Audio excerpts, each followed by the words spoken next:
আসসালামু আলাইকুম এভরিওয়ান, সবাই কেমন আছেন? আলহামদুলিল্লাহ, আপনাদের পাবনার আপা কিন্তু অনেক ভালো আছে। এই যে আমাদের Pabna pilot school and college, এই স্কুলটা এত ভালো, মানে শিক্ষার দিক দিয়ে সব দিক দিয়ে কিন্তু অনেক ভালো। আপনার বাচ্চাকে এখানে দিলে পরে আপনার বাচ্চা হবে একজন ডাক্তার, ইঞ্জিনিয়ার, পাইলট। অবশ্যই নামটা কিন্তু আপনারা দেখেই বুঝতে পারতেছেন, পাইলট স্কুল। এই স্কুলটাতে কিন্তু কলেজও কিন্তু আছে, কিন্তু এখনও কলেজটা মানে ওইরকমভাবে হয়নি। যাই হোক, কলেজে যারা ভর্তি ইচ্ছুক তারা কিন্তু অবশ্যই স্যারের সঙ্গে যোগাযোগ করতে পারবেন। আর এই স্কুলের ভিতরে মানে স্যার ম্যাডামরা যারা আছে, শিক্ষকরা আছে, তাদের ব্যবহার আচরণ আমার এত ভালো লাগেছে। এই যে দেখতে পাচ্ছেন, এগুলো হচ্ছে গিয়ে টিচার, ক্লাস শিক্ষক আর কি।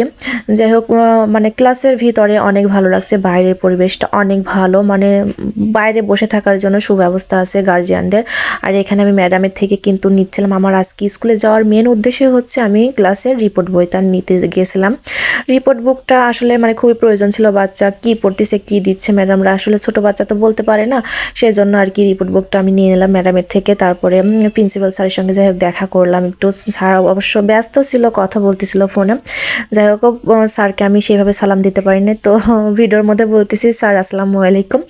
যাই হোক, স্যার কিন্তু এখানে বসে কিন্তু সিসিটিভির ফুটেজে সব কিছু দেখতে পারে। আর বাচ্চারা কিন্তু বাইরে যাওয়ার কোনো নেই, সিস্টেম নেই। বাইরে মানে ভিতরে সব কিছু পরিবেশ আছে। আর এই যে আপনারা দেখতে পাচ্ছেন, এটা হচ্ছে লাইব্রেরির পরিবেশটা অনেক ভালো লাগছে। মানে স্যার ম্যাডামরা সবার পরিবেশ অনেক ভালো আছে। এটা হচ্ছে মামা গেট দারোয়ান, সবাইকে অনেক কেয়ারফুল করে।